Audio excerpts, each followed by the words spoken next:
Hello, everyone, and welcome to this episode of the 107 podcast with myself, Jacob, and my co-host, Ash. We will be discussing the Bahrain Grand Prix for 2024. Obviously, Max Verstappen won. But when I was going through data and bits and pieces and stuff, I actually found out, Ash, that you and I have seen Logan Sargeant win a race. Have we now? We actually have. In Austria, when we went in Austria... That weekend that we were there, Logan Sargeant won the F2 race. I think it was the feature race. You know what that means, right? Mm. Williams should pay for us to go to every race, and Logan Sargeant just be world champion. That's not quite what I meant, but I mean, yeah, I'll take it. What race did we go to? No, we didn't go to a race last year, did we? No, you went to Silverstone. Yeah. So, I mean, coincidence? The last time we both went to a race, Logan Sargeant won. And Max Verstappen didn't win. Exactly. So, James, my number is... yes, so hello, everyone, and welcome to the 107 podcast. So we'll be chatting about Bahrain. There is obviously a lot of drama and bits and pieces going on outside of the actual racing itself. We will discuss that in a separate podcast going out around about the same time, but we just want to separate and also views / clicks / links. Come on, I mean, the game's the game. But we are going to be talking about, obviously, this race where Max Verstappen won by, 22.457 seconds, and everyone was not surprised whatsoever, were they? Nope. No, it was inevitable. I think the only thing that surprised a few people was Perez coming in second. Perez coming in second. I think maybe Sainz had a good race, although there was... Sainz had a great race as far as I'm concerned. He was obviously driver of the day as well. He was my driver of the day too. Smashed it. I don't think he would have been on the podium had Charles not had problems though. Yeah, I think Leclerc's brake issues made it seem a lot better than it was. Yeah. But yeah, I think again, like Formula One, all the drama is when the race isn't happening. I think the most exciting thing was Yuki and Daniel Ricciardo's team radios. Yeah, absolutely. Sorry for that. Yeah. I'm still obviously recovering from my illness. But yeah, no, that was ridiculous. Like, honestly, absolutely ridiculous. I think that for me, it's just weird and like really odd behavior. Like what benefit are you going to get from doing that? Yeah, I really don't understand. Like, I mean, on the extreme end, you've got Liam Lawson waiting in the wings for your seat. So why would you try and mess it up in any way, shape or form? I understand that Honda have a lot of pull within that team still, but you get what I mean. But like, it's just odd behavior. I don't fully understand why it was done. Very strange. Yeah, they talked about strategies and whatnot, but they're not fighting for points at the moment. No, it was over P13. Yeah, like, you're trying to get past Kevin Magnussen. Like, I know. Yeah. But, I mean, speaking of Haas, they had a much more positive weekend than I was expecting, even though Nico got taken out in turn one. Well, took out Lance in turn one. They did a lot better than I was expecting, genuinely. I was very impressed with their race pace. Didn't he get hit from behind? I think he got tapped from behind. Was it he that got hit by Lance, or was it Lance that hit Nico? I thought it was... Nico hit Lance. Yeah. But I think Nico got tapped from behind as well. So I don't think it was completely... I think maybe it was Bottas, because Bottas had right wing damage. I don't know off the top of my head. You can actually, if you look at your display photo over your right shoulder, if you're not watching this, you can see Bottas on the right behind Nico. That's quite funny. But yeah, I think that was it. That was the only, I guess. Well, no, I think Lance Stroll had a good race to get back. Lance Stroll had a good race. I will pat Perez on the back. He did particularly well. He did particularly well too. I also think the gap between him and Max was bigger because he had to fight through the field. Yes, I will give him for not qualifying well. Yeah, but and I think didn't Bottas have a 52-second long pit stop? So I didn't watch the race. I was out in Scotland. Oh, these DTS fans. I know. I was like, hey, David Coulthard lives here. Let's just visit.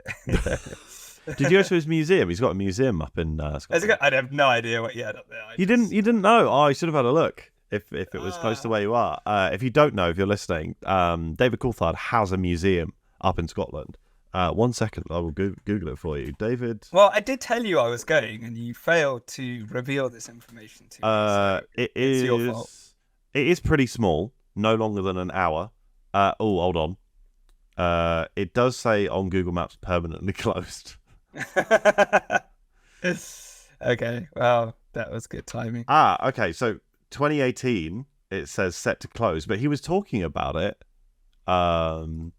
He was talking about it on the podcast, like on Formula for Success, like a couple of months ago. But maybe it's seasonal opening. I don't know. But the reviews were all like 5 or 6 years ago. I don't know. I'll have to Google that. But okay, at the very least, there was a museum. I don't know what happened to it anymore.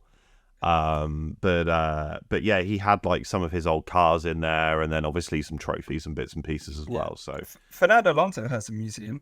He does, yeah. Apparently that one's pretty good. Yeah, from what I've heard, pretty good from the pictures and videos I've seen. But the Michael Schumacher private collection, though, that is unreal. Is it? Have you not heard about that? Oh, nope. That's good. But yeah, I mean, I only watched YouTube highlights, but very quick summary was Max won. Yeah. Ferrari are there or thereabouts. Yeah. Mercedes seemed to be the third team. Aston kind of went backwards, and McLaren caught up to them. And yeah, I think the other big thing was just how bad the Alpines were. Oh yeah, that really, really surprised me how bad they were. I think the only thing that didn't surprise me was obviously Logan Sargent finishing 20th below. He had a car issue. He did. Excuse me. He did have a technical issue. Yes, I will give him that. I can't remember if that's why he locked up into turn like 4 or 5. But he had a technical issue. He had a technical issue. Yeah, I don't know whether or not Albon had the same technical issue. He finished in P15, but maybe they both did. And speaking of technical issues, and this leads me into another point, Mercedes also were apparently hampered by a technical issue. They said it cost them 0.7 seconds per lap, which I think is outrageous. Like, I know George Russell. A second. That's quite like outrageous to say that. If you'd have said 0.4 seconds, I would have believed you. But 0.7 is no. I mean, we'll find out in Jeddah, but I don't know. But what was the issue? Do you know? I would think it was a heat issue, like an overheating issue on George Russell's car. I don't know if Hamilton had the same thing, but I would like to point out a very interesting series of events. McLaren also had a technical issue on Lando's car, meaning that he had to use new electrical components on the engine. And then the Williams had a technical issue, and the Mercedes cars had an issue. All three of them are Mercedes-powered cars. Could there potentially be something wrong with the engines at the moment? Or are they not dealing very well with the heat? It's just a question to ask, because that's a bit fishy that only the Mercedes engines had a problem. You know? That just seems a bit odd. It could be coincidence, but yeah, there could be something else in there too. It could just be that, like, you know, to do with cooling or whatever, like, because obviously Bahrain is one of the warmest races on the calendar. Yeah, it could just be something to do with that, but it's just still a bit of an odd coincidence that I found. Yeah, I also think I know we have to go green and reuse components and stuff like that. You can't have a new engine every race. Yeah. But this focus on saving engines throughout the season basically means like reliability comes first, and we don't see the engine breakdowns. And it's just, there's no, we'll probably talk about it a little bit more in our next episode, but the drama is just the unpredictability of Formula One is just going away. Yeah, it is a little bit. This was the first opening race of any season of Formula One ever where all 20 cars finished the race. Mad. Did you know that? Absolutely. Yeah, mad. Ridiculous. Absolutely ridiculous. That is definitely one stat for the history books. Insane. Yeah, and so if you've got no cars retiring, Max winning every race. I mean, look, I was happy with the YouTube highlights. Usually I'm like, all right, I'll rewatch the race from start to finish. I'm like, well, what's the point, right? And it's the reason why we watch sport, right? Yeah. We watch it because of the unpredictability, because of the entertainment. And I know it's an engineering sport, but it's still a sport, and if this continues the way it continues, like viewership will go down. I actually do have some slightly interesting news for you, though, to talk about that. I took a screenshot of it because I've taken notes. But the FIA has announced that the World Rally Championship will remove the current plug-in hybrid unit that all cars carry for the 2025 season in an effort to cut costs and attract new manufacturers. So they're ditching hybrid units and they're not going to electric, so they're just going full petrol. Okay. Interesting, isn't it? So if they've done it more interesting, if they said we're using biofuel. That's exactly my point. Like they also had the old McLaren that David Coulthard drove around at the weekend. That wasn't his car, I don't think. But he did like a showcase drive of one of the old McLarens, one of the ones that like Hamilton era, like 2007, 2008. And all of the team's mechanics from every single team were stood watching and listening and like to this car. Like it's just so obvious that people want that soul back to the sport, and so I do really hope we don't. It's an event, man. Yeah, it's an event. Like live, it happens once a year. Yeah, unless you're in America, it happens 3 times a year. Well, yeah. I mean, it'll be interesting to see how much some of these companies get out of their investment in Formula One. Yeah, like because it is to sell cars, right? Yeah. I think maybe Ferrari are probably the only team there that are like we do it to race. It is also to sell cars. Yeah. But like Aston Martin are there to sell Aston Martins. Red Bulls are said there to sell Red Bulls. Mercedes are there to sell Mercedes. And it's like, hey, this is global marketing all around the world, and this is our Mercedes logo for a few hours every weekend in the back of people's heads. But yeah, it's like we could talk about this for ages, but we could, yes. Max Verstappen won, and there wasn't really that many surprises. No, it surprised me a teeny tiny bit that the Aston Martins were further down the field than I was expecting. I was expecting them to be a bit quicker in race pace. Hoping they do a reverse 2023. Let's hope so, yeah. But we will have to wait and see. Joe obviously was very close to points as well. Lance overtook him towards the end as well, so he was unlucky not to get points. And I had a couple of other. I was going through Twitter or X, and I was reading some people's thoughts on some other F1 podcasts and stuff like that.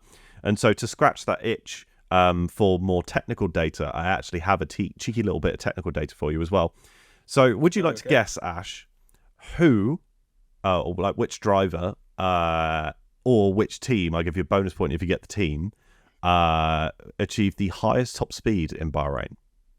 Oh, the highest top speed, because it won't be who you're expecting.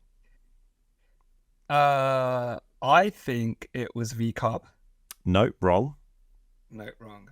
Okay. I should have let you guess. Should have let you guess the driver. Well, if I gave my teams, I've got 1 of 10. If it's driver, it's 1 of 20. True. Was it Haas? Was it? It was. It was the Haas. So was it K-Bag? It was Nico Hülkenberg, and he achieved 335 kilometers an hour. Despite using the DRS in only 2 laps. He only had DRS in 2 laps. Oh, wow. So his teammate Kevin Magnussen was second, and they seemingly had the lowest drag. Would you like to guess what the slowest car on the grid was? Does it begin with A? It does begin with A and ends in Alpine. Esteban Ocon had the lowest DRS off top speed of 303 kilometers per hour. So that is a 32 kilometers an hour difference. And when you're going 300 kilometers an hour, that's a big difference. Yeah, so that's what, that 20 mile per hour difference? Yeah. So I would then like to, because let's be honest, we don't have anything else to talk about. I would then like to roll that in to F1 Fantasy, because we've both been playing, and you are top of the league. You bastard. Top of the league. So congratulations. But so I was just going to very quickly touch on that. I did also have the information around that. I took screenshots on my laptop and I forgot to upload them. I've got the leagues up here. If you've got it open, then why don't you explain like what position you're in, and then say what points, and then what position I'm in and what points I'm on. But my recommendation for anyone listening would actually be to potentially think about putting Haas in your fantasy F1. If they've got the top speed at Bahrain, they're probably going to have pretty good top speed in Jeddah, which is a very high-speed track. The average speed at Jeddah is 160 miles an hour, average speed, not like top speed, average speed. And if they've got less drag, it means they're probably going to be a bit slippy and a bit quicker. So they might be a bit further up in the grid than you may be expecting. That's going to be one of my cheeky little predictions for Jeddah. Okay, do you want to start with my team or your team? So you were first. So how many points did you get? It was like 211, right? 211, yes. Good man. And then I was like 6th, I think, or 4th? You were 6th. 6th. With 181. Yeah, okay. So not too far off. No. So yours got ruined by Albon having no points. Yeah. Yuki having -1. Yeah. Bloody Yuki. Yeah. And mine came from having Max as my double driver. Yeah, me too. 90 points. And I had Red Bull that had the 1-2, which is pretty good. Nice. And Zhu got me 11 points. He smashed it. He did, because he gained a load of positions and overtakes. Yeah, exactly. But remember, you can make your transfers. So anyone listening who is either part of our league or not part of our league but plays Fantasy F1 anyway, make sure you can get 2 free transfers per race event. So if you want to swap somebody out because they're rubbish, chuck somebody else in, go for it. So, yeah, and if you want to copy my team, feel free to do so. It's fine. I understand. I thought Terry joined our league, by the way, and I don't think he did. I can't see Terry on there. No, Terry, if you're listening, no, kidding. Join us, please, because it's fun. And I don't know if you saw, but we're also part of the I Give an F1 league as well. And I believe you're top of that as well. No, I'm second in that one. Oh, you're second. Okay, cool. Yeah. And shout out Alison from I Give an F1 because her team name, F1 fantasy team name, is brilliant. If you don't know what it is, go and have a look. Go and join our league. We will make sure to drop a link because there's no harm in joining us halfway through. It's only been one round. We'll make sure to leave a link to the fantasy league in our Instagram. So if you haven't gone ahead and followed us on Instagram, please do go and check us out. We've just passed 1,600 followers, which is pretty good. So congrats to us. We're also trying to focus a little bit on YouTube at the moment as well. So if you're not following us on YouTube or you want to come and check us out on YouTube in person, hello, then you can do so. I did that last week as well. Then you can do so and go ahead and subscribe because this, although, Max is going to probably win most races and, I'm not really selling the season, but bear with me, even though I predicted it. It's going to be an interesting one off the track, apparently. And so that is where we will end today's episode, unless, Ash, you have any other thoughts around the Bahrain Grand Prix? No. I think, just to talk about the next episode is obviously the powers that be are like, Max is going to win every race. How do we make this spicy? There isn't going to be any retirements. There's been a lot of criticism about Drive to Survive. Let's fuck shit up. Yeah, pretty much, yeah. So we will wrap this episode up now, and we will go right into recording an episode around all of the news around Christian Horner. Max apparently going, or rumoured to be going to Mercedes. Alpine leaking staff. Mohammed Ben Sulayem, who is the head of the FIA, is now being investigated for potentially interfering with a race, which is mad. And we've already had Lewis going to Ferrari. Oh, and last thing, which I initially forgot, was apparently Ford, because of the Horner situation, are looking at withdrawing from their partnership with Red Bull.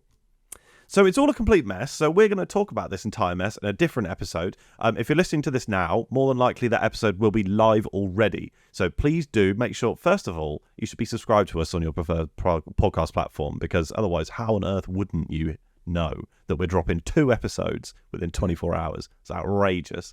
But yeah, go ahead and listen to that episode, and we will catch you in the next one. Cheers, everyone. See ya.